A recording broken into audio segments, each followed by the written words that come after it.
Cette semaine, je conduis le Volkswagen A-Class R-Line 2019.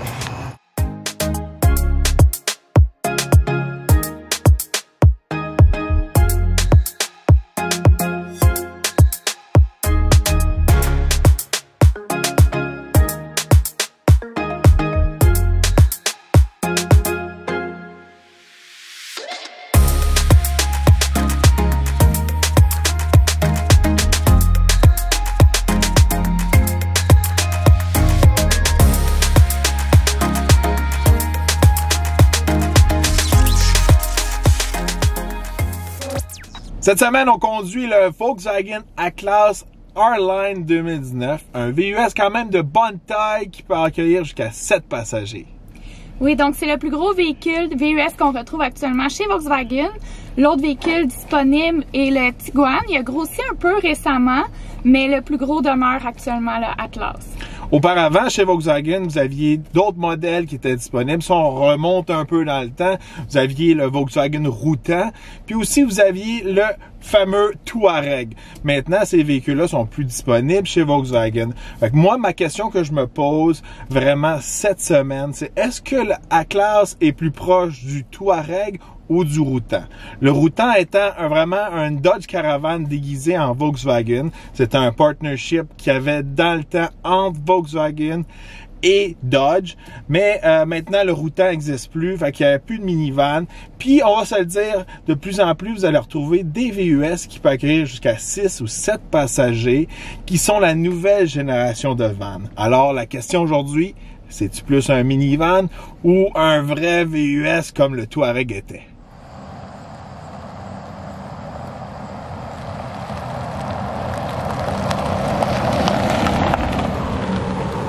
Bon, on a des petits chemins de campagne en Estrie, comme d'habitude, où on fait tous nos essais. On est avec la A-Class aujourd'hui. Ça fait déjà une semaine qu'on est à l'essai avec la classe. Moi, je l'ai conduit. Eve l'a beaucoup conduit, surtout aujourd'hui. Oui. Tout d'abord, on va parler du look du A-Class.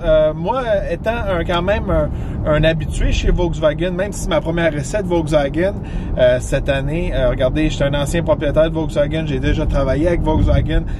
Fait que c'est vraiment une marque que je connais sur certains angles. Dans les dernières années, je dirais que Volkswagen a beaucoup changé. Regardez, ils ont vraiment changé leur stratégie de produits, etc. C'est plus vraiment les produits qu'on avait auparavant.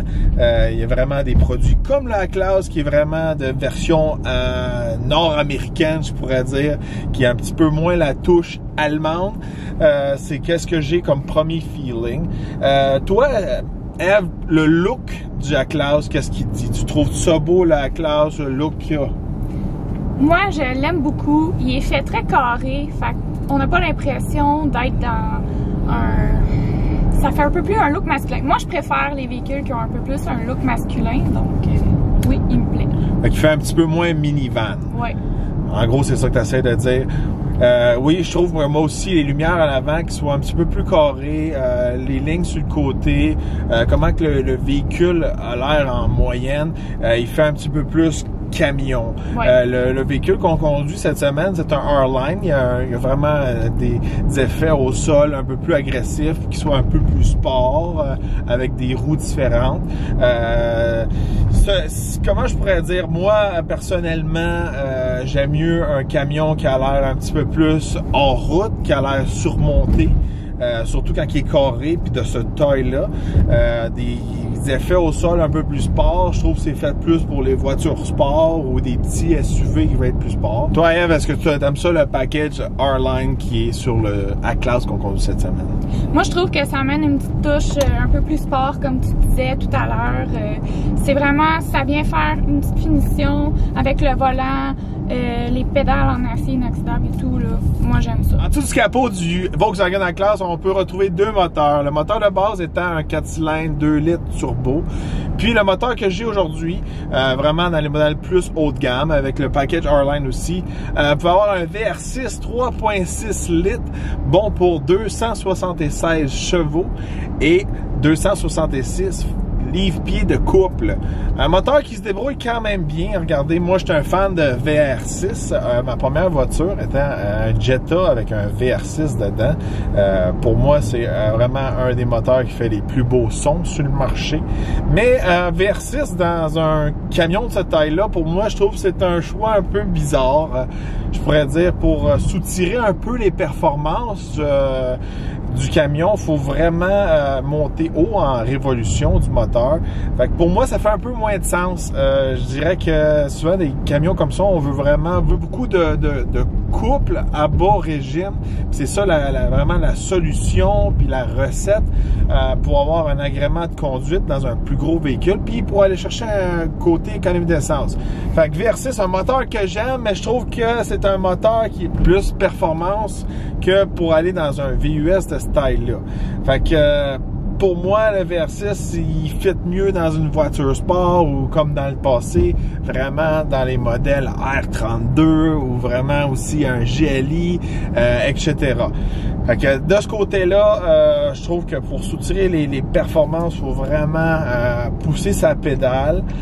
Toi, Eve, comment tu trouves que les performances, comment que c'est conduire avec le moteur 3.6 VR6 du A-Class? Écoute, moi, je trouve également qu'il faut être, comme tu disais, un peu plus agressif avec la pédale parce que le véhicule répondait pas tout de suite. Donc, en étant un peu plus agressif, il répond plus, il y a un peu plus de performance à ce moment-là qui embarque, mais c'est vraiment, comme tu dis, il faut être un peu plus rough.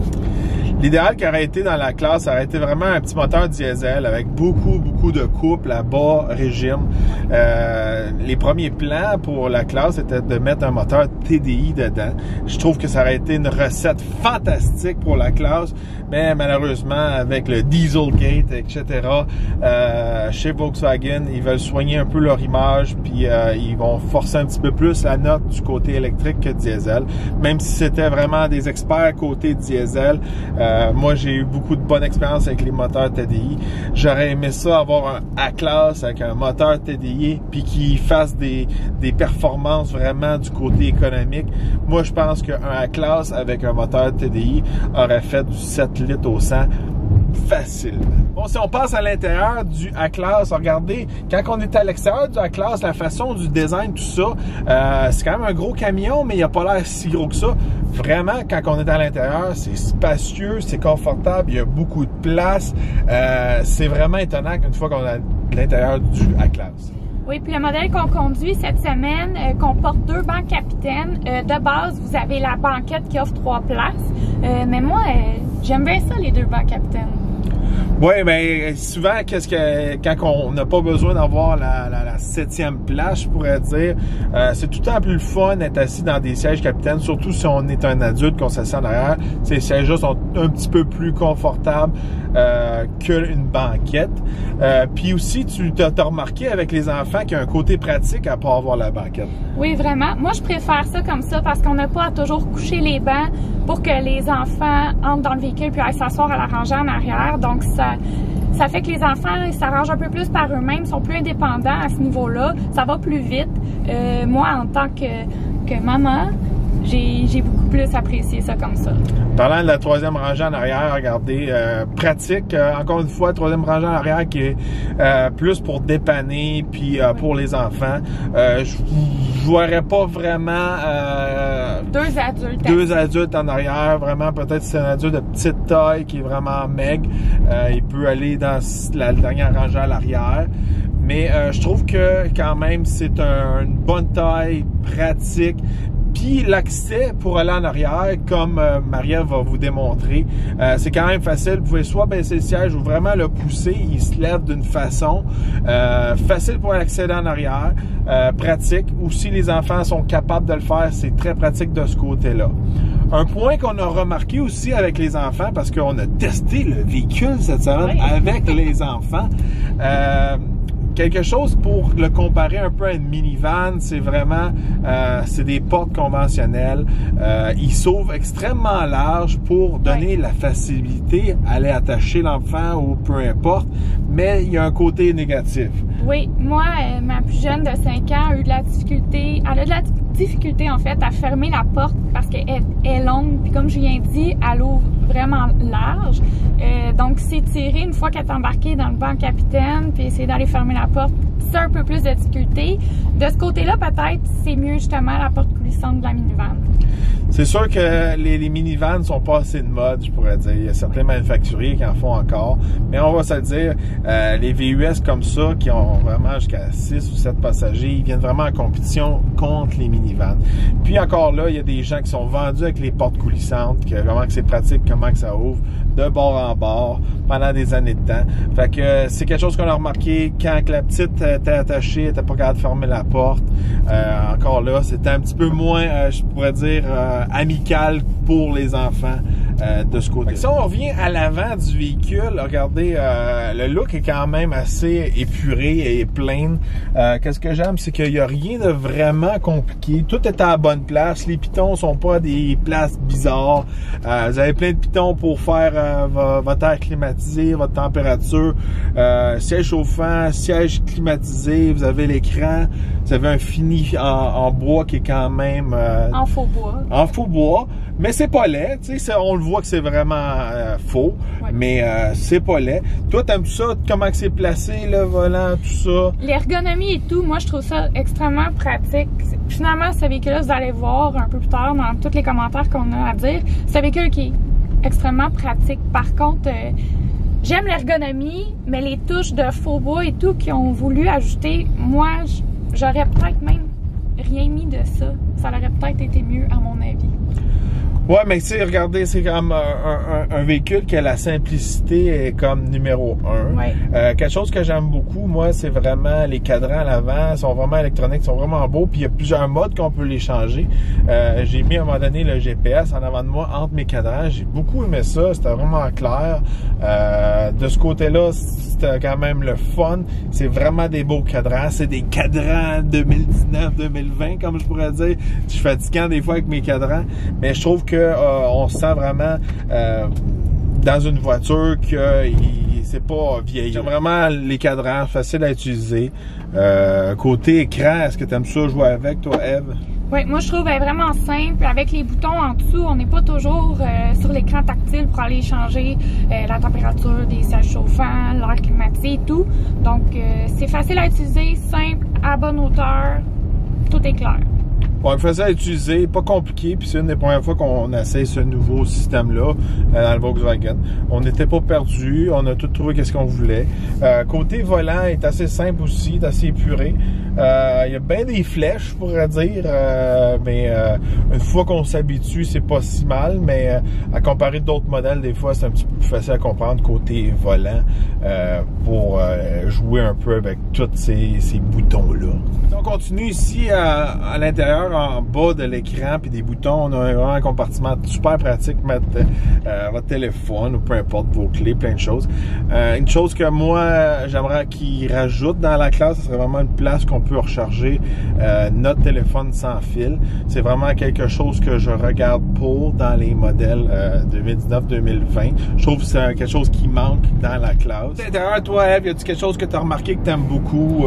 Écoute, moi, je suis une grande fan des toits panoramiques. Là, on en a tout un.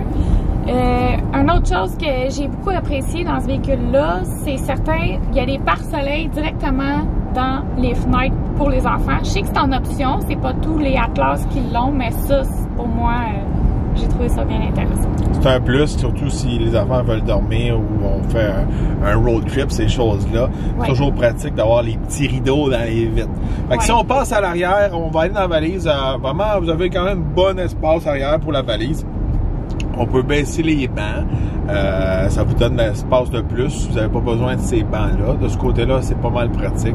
As-tu joué un peu avec les bancs, Marie-Ève, en arrière? Oui, ils sont faciles à coucher, ils sont faciles à relever avec la petite corde, en fait. Mais c'est certain, il ne faut pas échapper la petite corde.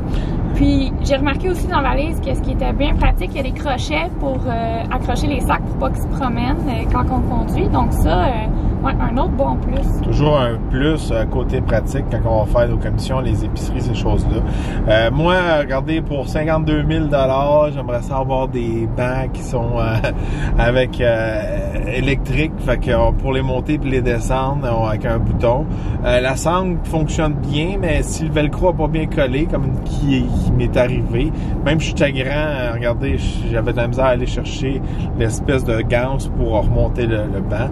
De ce côté-là, oui, je sais que c'est un petit peu plus léger pour le véhicule, il n'y a pas les moteurs, tout ça, mais je suis tellement habitué dans des modèles un peu plus gros avec des modèles qui sont électriques. Pour un haut de 50 000, moi je voudrais des bancs électriques.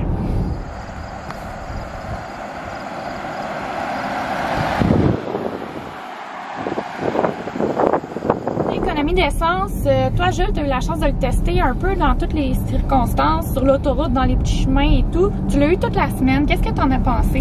Je pense que, regardez, il est pas mauvais, mais je pourrais dire que on pourrait retrouver mieux que ça. De mon côté, j'ai eu des meilleures expériences pour des véhicules de ce taille-là, ou même plus gros. Toute la semaine, regardez, même aujourd'hui, j'essaie d'y aller easy. Là, on est vraiment dans un chemin qui va pas vite.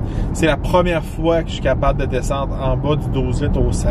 En moyenne, je faisais du 12 à 13 litres au 100. C'est pas mauvais, mais pas excellent. Une des raisons pourquoi j'ai de la misère à faire des bonnes performances côté économie d'essence, encore une fois, c'est à cause du moteur VR6 qui a tout le temps besoin de révolutionner un petit peu plus haut pour soutirer des performances. Si vous êtes vraiment le pied léger sur la pédale, peut-être que vous allez être capable de faire en bas de 11 dans les meilleures conditions, mais encore là, regardez, moi dernièrement dans mes tests, j'ai eu la chance de conduire beaucoup le Ford Expedition, puis aussi le Lincoln Navigator, version allongée, des véhicules qui sont beaucoup plus pesants, beaucoup plus gros, qui ont des capacités de charge supérieures, avec des chevaux vapeur supérieurs, tout est plus. Puis j'ai déjà été capable de faire en bas de 10 litres dans les 9 litres au 100 pour ce gabarit de véhicules-là. C'était très impressionnant. C'est sûr que c'est des modèles qui vaut beaucoup plus cher, des fois même le double du prix. La technologie est un petit peu plus poussée, il y a des moteurs qui vaut plus cher. Mais encore là, regardez, il n'y a pas de banc électrique à l'arrière, quand même le véhicule est plus léger. Fait que moi, je voudrais plus d'économie d'essence, mais encore une fois, c'est dommage qu'il n'y ait pas un moteur TDI dans ce A-Class. Bon, ça se comporte comment un A-Class sur la route? Toi, Eve, c'est quoi tes impressions? Écoutez, pour la gabarit de véhicule, moi j'ai beaucoup aimé le conduire. Outre le fait qu'il faut être un peu rough sa pédale, comme on disait tout à l'heure, il tient bien la route, il est smooth, il surveille bien, il se stationne bien. J'étais surpris pour la gabarit de véhicule. Aussi reculé, avec la caméra, les miroirs, on voit bien tout le tour. J'ai été agréablement surprise par la conduite avec le gabarit de ce véhicule-là. Pour ma part, regardez, je suis un habitué de vraiment VUS de ce type-là. Regardez, pour moi, il est vraiment version un peu plus minivan. Je pourrais dire, il est pas tough. Tu sais, moi, je suis un gros fan d'Expédition, Yukon, Tahoe. Ça, c'est des vrais SUV. C'est vraiment des... comment je pourrais dire, celui-là, il est fait sur un unibody. Il est pas sur un frame comme un Tahoe ou un Expedition. Moi, j'aime vraiment ça parce que ces modèles-là, c'est vraiment comme des pick-up qu'ils ont fermé puis ont rajouté des sièges dedans. De ce côté-là, c'est pas ce type de camion-là. C'est pas le genre d'expérience qu'on retrouve dans un A-Class. Il est plus proche d'un auto ou d'un minivan. Le volant est extrêmement facile à conduire. Je pourrais dire que c'est vraiment fait pour monsieur tout le monde, les petites familles, les gens qui sont pas habitués de conduire des gros véhicules. Quand ils vont tomber dans la classe, ils vont aimer ça, ils vont faire comme « Wow, c'est gros, mais c'est facile à conduire. » Moi, je trouve que le volant est là, la suspension est faite pour la route. Je l'ai testé dans des routes de gravel, des routes qui étaient un peu plus tough avec des trous, ces choses-là. La classe, il aime pas trop ça, là. Disons qu'il aime mieux être sur l'asphalte. L'asphalte, il porte bien, il est confortable. Mais à minute qu'on est un petit peu plus hors route, je dirais, la classe est pas dans son élément. Côté conduite aussi, regardez, vous avez plusieurs modes que vous pouvez changer. Juste en dessous du levier de vitesse, vous avez une roulette que vous pouvez changer. Vous pouvez le mettre en mode normal, en mode neige. Vous pouvez le mettre aussi en mode hors route. Puis vous avez aussi un mode hors route que vous pouvez personnaliser. Une fois en mode normal, vous pouvez le mettre aussi en mode sport. Je trouve que le mode sport est très, très agressif pour un modèle d'un VUS de cette taille-là. Un petit peu trop agressif, là. Regardez, même là, je pourrais le comparer à un mode race qu'on va retrouver dans un AMG, là. Il garde ses gears, puis c'est pas... Regardez, c'est un gros VUS, c'est pas un petit VUS super sport comme un Alfa Romeo.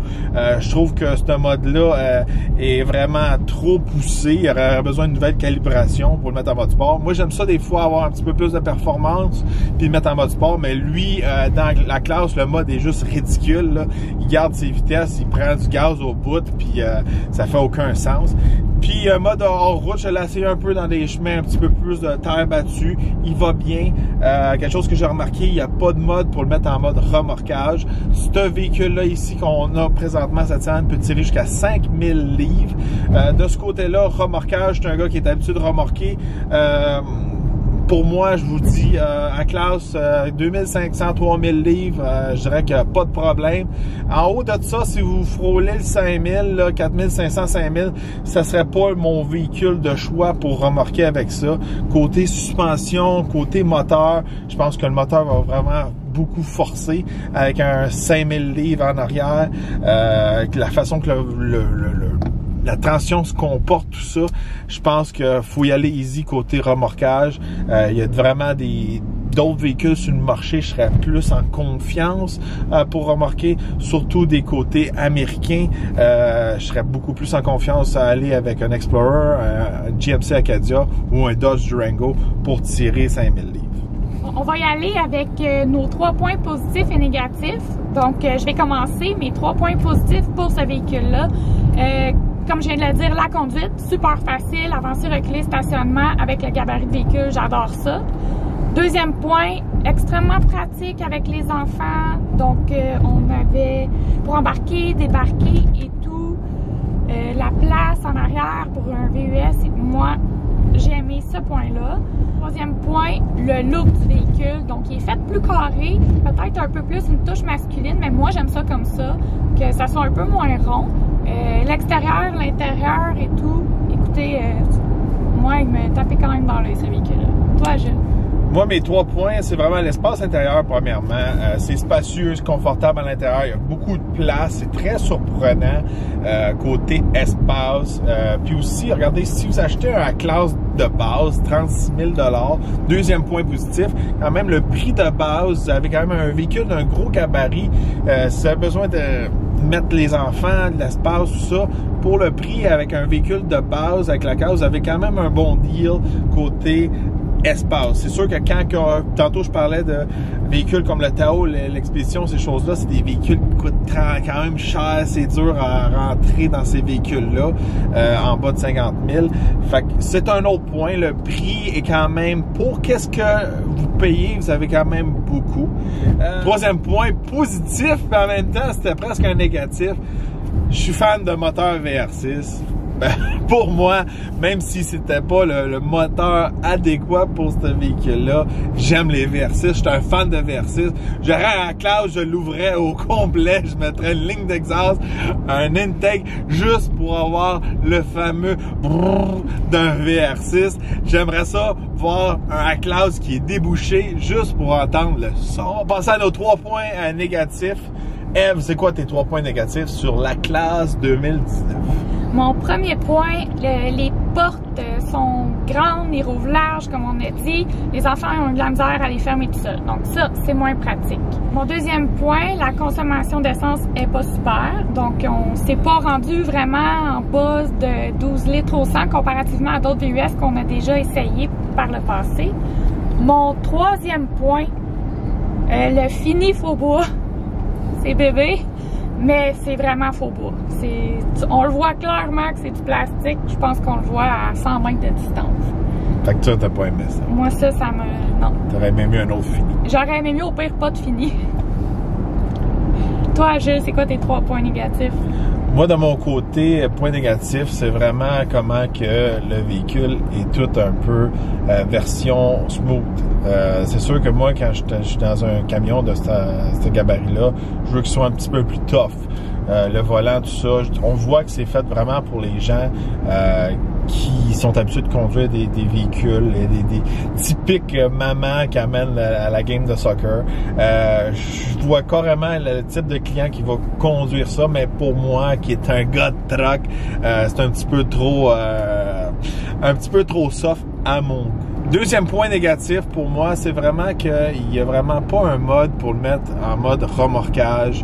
Je trouve que souvent les gens qui ont des véhicules comme celui-là, qui veulent emmener toute leur famille, souvent ils ont un petit trailer où ils vont faire du 4 roues, ils vont faire du camping, etc. Je trouve que souvent c'est aussi des gens qui sont un petit peu moins habitués de remorquer, mais ils veulent quand même remorquer. Je trouve qu'avoir un mode remorquage serait plus important qu'avoir un mode sport. Mon troisième point négatif, c'est vraiment côté suspension. J'aimerais ça que la suspension soit capable de prendre un petit peu plus les trous et les chemins qui sont rough pour dans des conditions un petit peu hors route pour aller au chalet. J'aimerais ça que quand on pogne une bosse, ça tape un peu moins fort. On voit vraiment que c'est un véhicule fait plus pour la route. Bon, pour conclure, je vais répondre à ma question. Est-ce que la classe tire plus du côté du Touareg ou du Routan? C'est facile à dire. Regardez, vraiment, la classe et puis les compétiteurs de la classe sont vraiment les nouvelles générations de minivans qu'il y a sur le marché. Fait que de ce côté-là, ils penchent vraiment plus du côté du Routan. Le Touareg était vraiment une bête hors route. Il y avait vraiment l'ADN d'un Porsche Cayenne en dessous vraiment du corps, je pourrais dire, du Touareg. Fait que vraiment de ce côté-là, pour moi, la classe pousse vraiment du côté minivan. Mais toi, Ève, qu'est-ce que tu as à dire du A-Class pour conclure notre essai? Bon, moi, en tant que mère de famille, moi, j'ai aimé ça parce que souvent, on dirait que les gens oublient, c'est pas parce que tu as des enfants que tu meurs. Tu veux pas être en minivan. Tu veux un char, cool, mais t'as des enfants, t'as des contraintes, je peux pas m'acheter une Corvette et emmener mes enfants à l'école. Ça prend un véhicule qui a beaucoup de place, donc dès que t'as plus que 2 enfants, tu deviens vraiment limité dans le choix du marché, mais tu veux avoir le choix pareil. T'sais, moi, je veux des bancs en cuir, je veux des toits panoramiques, je veux avoir un VUS cool, je veux pas être en minivan. Fait que pour ça, moi, il vient vraiment répondre à mes besoins. Aussi, pour monsieur, madame, tout le monde qui conduisait un Toyota Camry, un Prius ou XYZ d'autres véhicules du même type, c'est vraiment un bon choix, un bon véhicule, il se conduit vraiment bien. Fait que c'est vraiment un véhicule qui est fait pour plaire vraiment typique mère de famille qui amène les enfants à la game de soccer. Il est facile à conduire, il y a de l'espace à l'intérieur, il est pratique ces choses-là. Vraiment, si vous êtes un vrai gars de truck comme moi, vous avez besoin d'un V8 en dessous du capot, peut-être de ce côté-là, vous n'allez pas être enchanté. Si vous êtes un fan de Volkswagen, vous voyez le badge R dessus, vous attendez à quelque chose qui a la sauce d'un R32 ou d'un Golf R, c'est pas tout à fait le cas, c'est vraiment juste côté style, c'est pas le véhicule que vous allez vraiment du style SRT, Trackhawk, ces choses-là, c'est pas pantoute ça, c'est vraiment plus côté style pour lui donner vraiment côté sport. Fait qu'en gros, regardez, vraiment un véhicule qui vient remplir le rôle des minivans en étant plus cool qu'un minivan. Oui. Mais on va se le dire, du côté du marché des 7 passagers à 6 passagers, il y a beaucoup de compétition sur le marché. Puis il y en a pour tous les goûts, pour les mères de famille, pour les gars qui veulent être plus gars. Moi, je pense vraiment à un Dodge Durango qui est vraiment plus masculin, plus gars.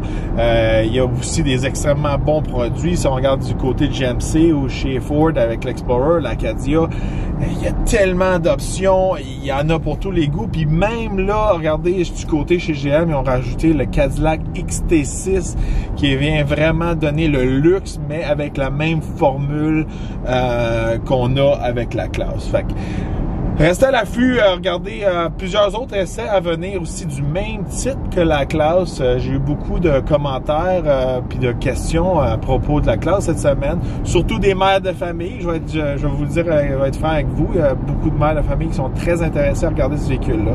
Fait que j'ai d'autres véhicules qui s'en viennent d'ici avant Noël qui sont vraiment dans la même catégorie, mais différents de la classe.